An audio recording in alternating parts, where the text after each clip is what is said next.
Merci, Monsieur le Président.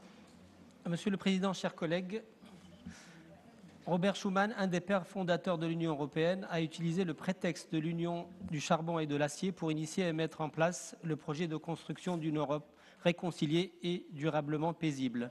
Autrement dit, ce n'est pas le commerce ou l'enrichissement économique qui était visé, mais bien la paix et l'amitié entre les peuples, l'économie venant après. Et on se rend compte, plus de 60 ans après, que ce projet, aussi audacieux qu'ambitieux, a largement atteint ses objectifs. Il serait d'ailleurs heureux que ce modèle de construction européenne puisse essaimer dans toutes les régions du monde.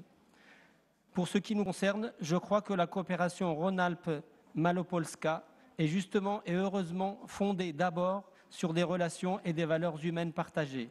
C'est en tout cas le sentiment que j'ai eu après la visite à cette région, que j'ai eu la chance et le plaisir de faire en avril dernier avec mes collègues.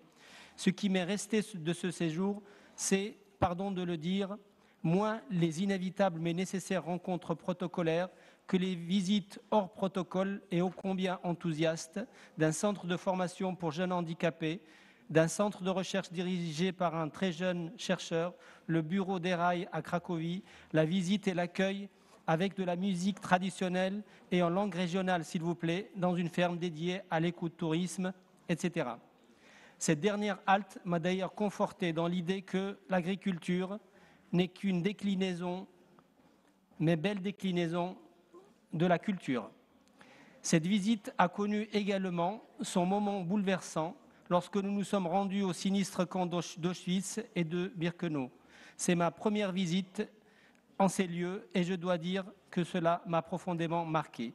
Nous y avons retrouvé nos lycéens venus participer à la marche des vivants avec le soutien de notre collectivité.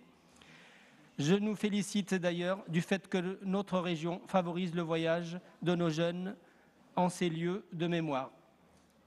Pour revenir à cette nouvelle convention Rhône-Alpes-Malopolska, j'y lis avec satisfaction le fait qu'elle soit ouverte à un large éventail de thématiques, parmi lesquelles le partage d'une mémoire commune, les échanges culturels.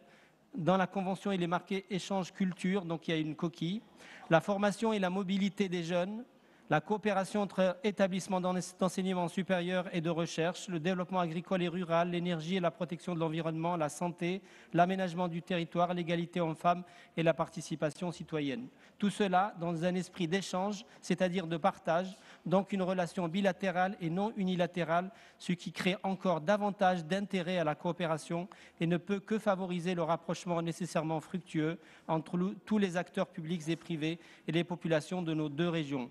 Voilà donc de bonnes raisons de maintenir et de développer notre coopération avec la région Malopolska et nous votons donc naturellement en faveur du renouvellement de cette convention.